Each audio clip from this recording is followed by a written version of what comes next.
14 black celebrities who aged terribly. You won't believe what happened to them. They were once the faces of confidence, power, and unforgettable talent, but time and pressure told a very different story. Behind the fame were battles no one warned them about. What really happened to these black legends as the spotlight faded? Stay with us and subscribe to Black Legends Revealed for the truth behind their transformation. Mary Wells. Mary Wells once looked like Motown's golden promise. Born in Detroit in 1943, she rose from poverty and childhood illness to become the label's first major female star. When My Guy reached #1 in 1964, Wells was only 21, yet she already carried the glow of someone who had changed popular music forever. Her voice was sweet, controlled, and instantly recognizable, soft enough for romance, strong enough to define an era. But the years that followed were far more painful than the image suggested. After leaving Motown in search of better control over her career, Wells struggled to regain the same momentum. The hits slowed, money became uncertain, and the industry that once celebrated her moved on quickly. Later, her long history of smoking became part of a far more devastating chapter when she was diagnosed with laryngeal cancer in 1990. What happens when the voice that made you famous becomes the very thing illness tries to take away for Wells? That question was not symbolic. It became her reality. Treatment changed her life completely. Surgery damaged her ability to sing, and medical bills mounted while she lacked proper health insurance. Fellow artists helped organize benefits, but the sight of Motown's former queen fighting for care revealed a cruel truth about fame. Applause does not always become protection. Treatment changed her life completely. Surgery damaged her ability to sing, and medical bills mounted while she lacked proper health insurance. Fellow artists helped organize benefits, but the sight of Motown's former queen fighting for care revealed a cruel truth about fame. Applause does not always become protection. Mary Wells passed away in 1992 at only 49, leaving behind a legacy far deeper than the image fans remembered. Her later years were not a story of vanity fading, but of illness, financial pressure, and an industry that celebrated her voice before failing to shelter the woman behind it. Paul Williams. Paul Williams once looked like the polished soul of Motown's dream machine. As one of the original members of the Temptations, he carried the group's elegance with a quiet, wounded grace, smooth suits, perfect choreography, and a voice that could turn heartbreak into velvet. On songs like Don't Look Back and Just Another Lonely Night, Williams did not need to overpower the room. He sang with restraint, as if every note was being pulled from a private place the audience was only allowed to glimpse. But behind the immaculate stage image, his body and spirit were deteriorating under pressure. Williams struggled with serious health problems, including sickle cell anemia, and the punishing schedule of touring made his condition harder to manage. Alcohol also became part of the tragedy, worsening the decline that fans could slowly see but not fully understand. The man who had once moved with sharp Motown precision began missing performances, stepping back from choreography and fighting pain that fame could not soften. Have you ever wondered how much suffering can hide behind a perfectly tailored suit? His aging was not simply about appearance. It was about the cost of being expected to stay flawless while falling apart. By the early 1970s, Williams had left the group's active lineup, and his decline became one of Motown's saddest chapters. He died in 1973 at only 34, far too young for the word aged to feel fair, yet his transformation shocked those who remembered his earlier brilliance. Paul Williams fits this title because his story reveals what Hollywood and music fame often hide: pressure can age a person before time ever gets the chance. His beauty, voice, and grace remain, but so does the warning in his fall. Phyllis Hyman. Phyllis Hyman once looked like elegance itself, tall, striking, and impossible to ignore. With her statuesque beauty, deep voice, and commanding stage presence, she seemed built for stardom. In the 1970s and 1980s, songs like You Know How to Love Me, Living All Alone, and Old Friend revealed a woman who could make heartbreak sound glamorous and dangerous at the same time. She did not simply sing sadness. She dressed it in velvet, stood under the lights, and made the audience feel every bruise beneath the beauty. But behind that image, Hyman was fighting battles that slowly changed how the world saw her.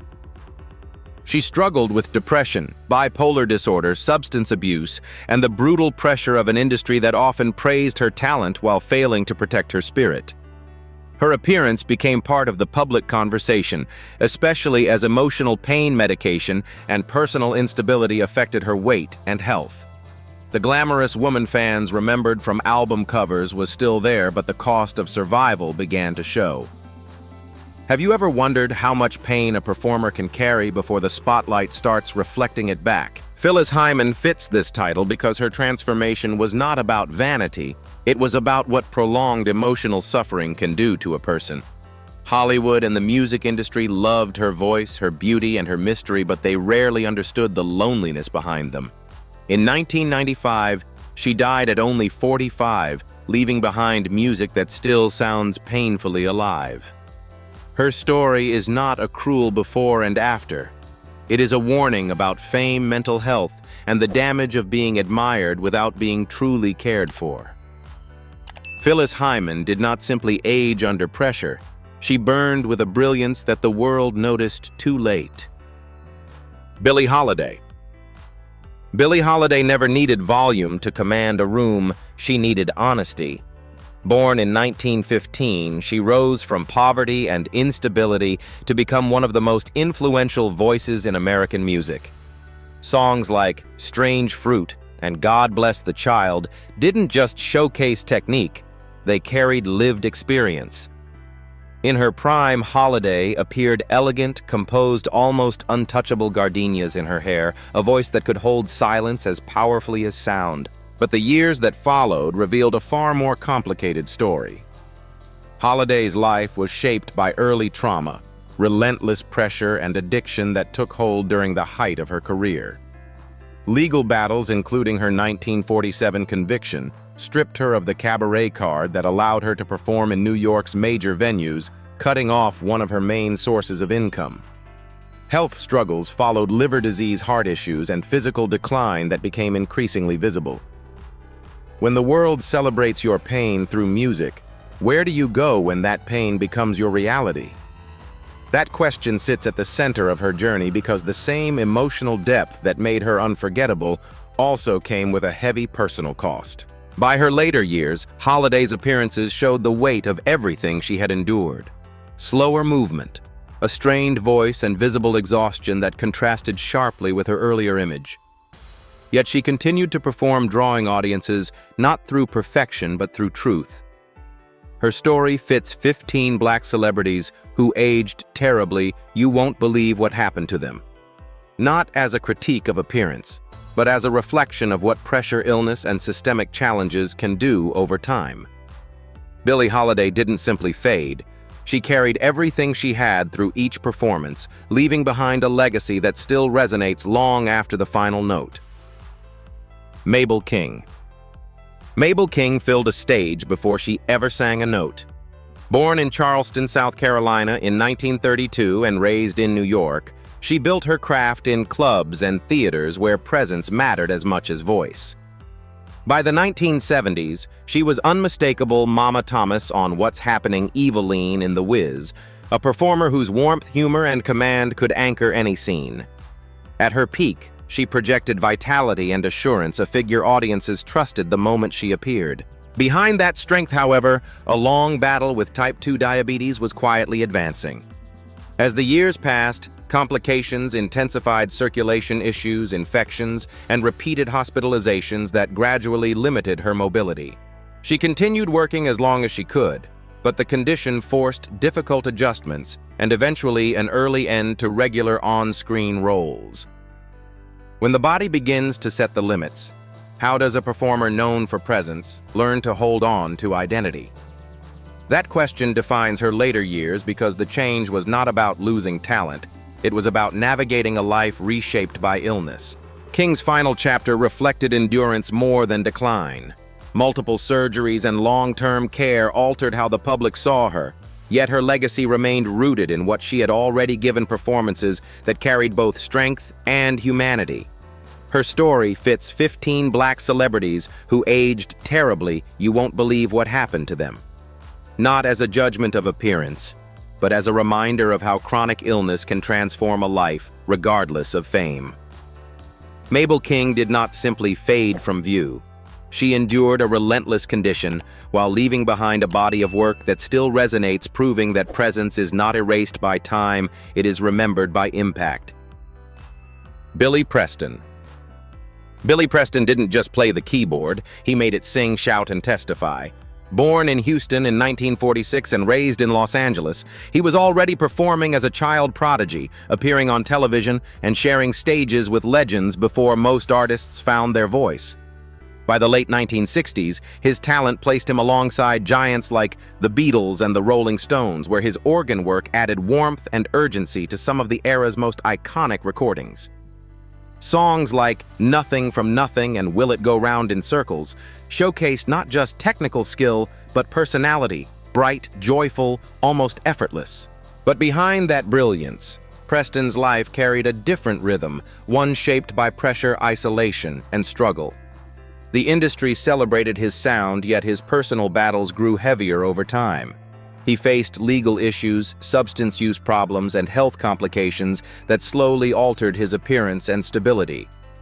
By the 1990s and early 2000s, the contrast between the vibrant performer of earlier decades and the man now navigating illness and addiction became difficult to ignore.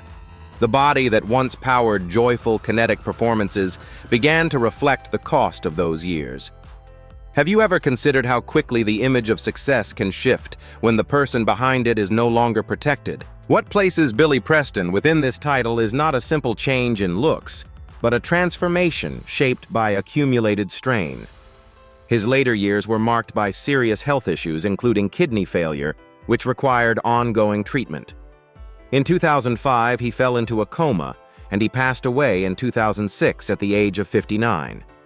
The headlines captured the end, but not the long road that led there, the years of brilliance, the quiet decline, the effort to keep going even as the body resisted. Billy Preston's story carries both light and shadow. The same hands that once lifted songs into something unforgettable also carried the weight of a life lived at full intensity. His legacy remains undeniable, but so does the reminder fame can elevate a talent to extraordinary heights, yet it does not always protect the person holding it. Etta James. Etta James didn't enter a room quietly. Her voice arrived first thick with grit, history, and a kind of emotional force that refused to be polished away. Born in Los Angeles in 1938, she rose from gospel roots into blues, soul, and R&B, carrying a sound that could cut through any arrangement. Songs like At Last, I'd Rather Go Blind, and Tell Mama didn't just showcase range, they revealed a life already marked by hardship. Even at her peak, there was something in her delivery that felt lived in, as if the music had already cost her something. As the years moved forward, that cost became visible. James struggled with heroin addiction for decades, cycling through periods of recovery and relapse while still recording and performing. The physical toll was undeniable: weight fluctuations, health complications, and the strain of a body pushed through both touring and substance abuse. Later in life, she faced serious medical issues, including diabetes and leukemia conditions that further changed her appearance and limited her mobility. The glamorous image tied to her early success gave way to something more raw, more exposed. Have you ever listened to a voice and realized it carries every decision a person has survived? Her aging was not gentle or hidden. It unfolded in public, shaped by addiction, illness, and the relentless demands of performance. Yet even as her body changed, the voice remained still powerful, still capable of cutting through silence and holding attention. Etta James passed away in 2012 at the age of 73, leaving behind a catalog that feels timeless. Her story resists simple judgment. The same life that brought struggle also brought depth, and that depth is what listeners still hear. She did not fade quietly. She evolved in front of the world, carrying both beauty and damage in equal measure. Don Cornelius. Don Cornelius didn't just host a television show, he built a doorway into black culture. Born in Chicago in 1936, he turned a local program into Soul Train, a national stage where black music, fashion, dance, and elegance could stand in full view of America. Every week, Cornelius appeared calm and exact, tailored suits, measured words, and that unmistakable voice guiding the room with quiet authority. At his height, he looked like control itself. But behind that polished image was a pressure few viewers could measure. Soul Train was not only entertainment, it was representation, business negotiation, and cultural responsibility, all moving at once. For decades, Cornelius carried the weight of keeping that machine alive while protecting the dignity of the artists it showcased. Over time, health struggles, including diabetes-related complications and chronic pain, began to affect his mobility and daily life. What happens when the man who gave rhythm to a generation can no longer move through life with the same ease? In his later years, Cornelius withdrew from the public pace that once defined him. The sharp television figure audiences remembered gradually became quieter, more private, and physically changed by years of stress, illness, and isolation. Don Cornelius's later chapter was not about appearance fading. It was about the hidden cost of building something larger than himself. He left behind more than Soul Train. He left a cultural blueprint. And when people remember his final years, they should not see decline first, but the heavy price paid by a man who helped make black excellence visible on American television. James Carr. James Carr sang like every note came from a place most people spend their lives trying to hide. Born in Mississippi in 1942, he carried gospel roots into soul music with a voice that felt wounded, restrained, and deeply human. When The Dark End of the Street was released in 1967, it became more than a song. It became a confession wrapped in melody. At his peak, Carr looked sharp and focused, a performer whose stillness made heartbreak feel heavier. But behind that control was a struggle few audiences could understand. Carr lived with bipolar disorder during a time when mental health was often ignored, misread, or handled without the care it required. Some nights he could sing with a force that froze the room. Other times the pressure of recording, touring, and public expectation became almost impossible to carry. What happens when the same sensitivity that gives an artist his power also becomes the weight he cannot put down? By the late 1970s, Carr's career had slowed and the change in him was difficult for fans to reconcile. The intensity was still there, but it appeared through a more fragile presence, quieter, more distant, shaped by years of illness, medication, disappointment, and separation from the industry that once praised him. His later years were not a simple story of aging badly. They revealed something far more painful: what can happen when extraordinary talent is left without enough protection, patience, or support. James Carr did not lose the gift that made him unforgettable. He was gradually pulled away from the stage by forces the spotlight never knew how to heal. Nell Carter. Nell Carter did not need a grand entrance to take control of a room. Born in 1948 in Birmingham, Alabama, she carried a voice shaped by church theater and survival long before television made her famous. Her breakthrough came on Broadway in Ain't Misbehavin', where her powerhouse vocals and comic force earned her a Tony Award.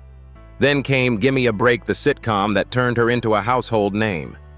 On screen, Carter looked fearless fast, with a joke warm when the scene needed heart, and strong enough to carry an entire show on her shoulders.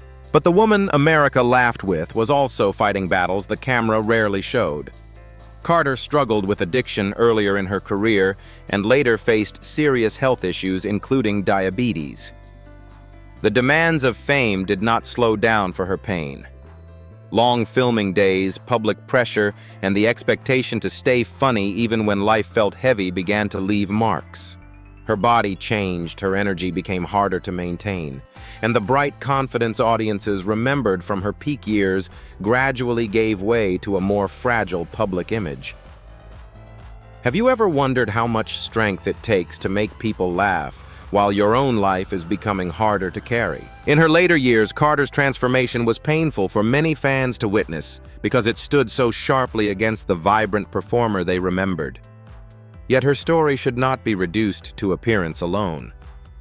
What happened to Nell Carter was the result of years of pressure, illness, and personal struggle meeting a career that demanded constant output. She passed away in 2003 at only 54, leaving behind a legacy far greater than the difficult changes people noticed near the end. Nell Carter's life reminds viewers that fame can preserve a performer's best moments forever, while hiding the cost paid in the years after the applause fades. James "Sugarboy" Crawford. James "Sugarboy" Crawford helped set a rhythm the world still moves to, even if many don't recognize his name. Born in New Orleans in 1934, he emerged from a city where music lived on every corner, shaping early rhythm and blues with a raw, street-level energy. His 1953 recording, Giacomo, carried a chant-like pulse that would later evolve into Eco Eco, a song that traveled far beyond its origins. Crawford's voice wasn't polished. It was direct, textured, rooted in the sound of neighborhoods and parades. In those early years, his presence felt fresh, alive, part of something building in real time. But the trajectory did not follow the path many expected. As the music industry shifted and ownership of sound became more complicated, Crawford found himself pushed to the margins of the very influence he helped create. The recognition never fully matched the impact. Over time, the distance between his contribution and his visibility grew, and with that came a quieter kind of decline, one not driven by spectacle but by absence.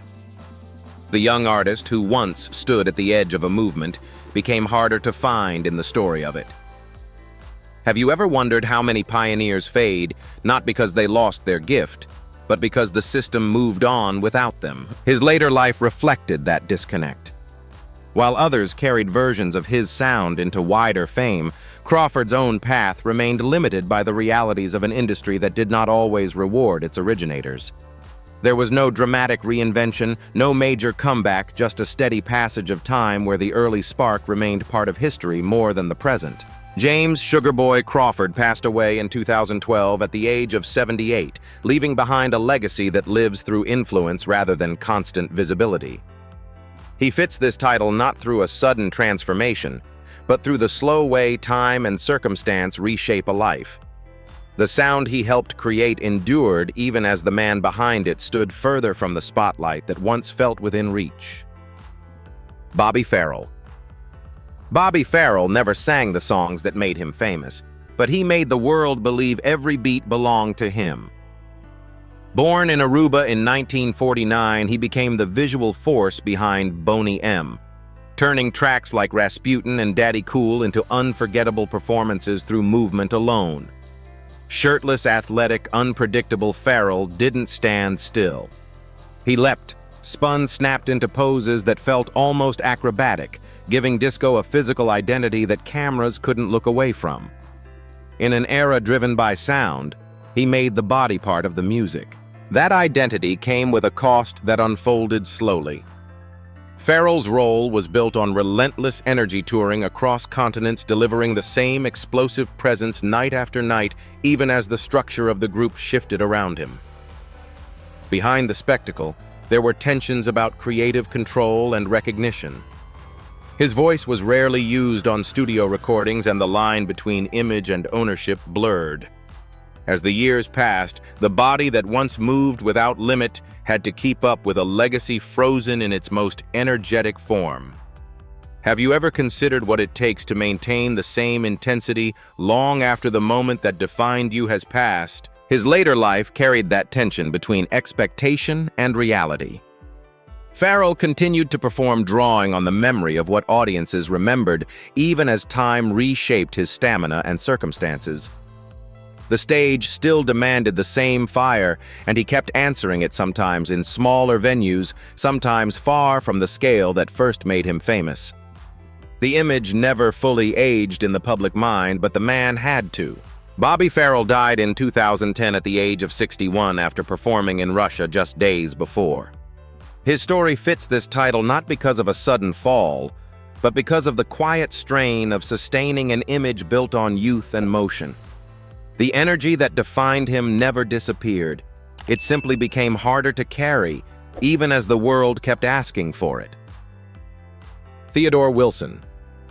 Theodore Wilson had the kind of screen presence that made a scene feel instantly familiar. Born in 1943, he became a recognizable face across 1970s television, appearing in shows like Good Time Sanford and Son, and later, That's My Mama. He was not the loudest actor in the room, and he did not need to be. His strength was ease, warm timing, grounded delivery, and a natural rhythm that made audiences believe he belonged in every world he entered. In his younger years, Wilson carried a solid, approachable image, the look of a working actor whose reliability became part of his gift. But behind that dependable presence was a body carrying a serious condition from birth. Wilson was born with a congenital heart defect, a medical reality that quietly followed him throughout his life. As his career continued, that condition became harder to outrun. By the early 1980s, he reportedly underwent major heart surgeries, and the strain began to affect his strength, stamina, and ability to keep pace with the demands of television work. Have you ever watched a familiar actor disappear from the screen and wondered what was happening beyond the camera? That is the heart of Theodore Wilson's story. His later transformation was not about vanity or simple aging. It was about illness slowly narrowing the life of a man who had built his career on consistency. The physical decline was difficult because it contrasted with the steady performer audiences remembered an actor who once moved through sitcoms with relaxed confidence, now facing a body that could no longer support the same rhythm. Wilson died in 1991 at only 47 years old, a loss that came far too early. His story remains quietly tragic because his talent did not leave him first. His health limited the time he had to keep showing it. Behind the familiar smile was a man fighting a lifelong condition that most viewers never saw. Frank Williams. Frank Williams didn't chase the spotlight, he anchored it. Born in Mississippi in 1936, he became the steady voice behind the Mississippi Mass Choir, shaping a sound that felt expansive, grounded, and unmistakably rooted in church tradition.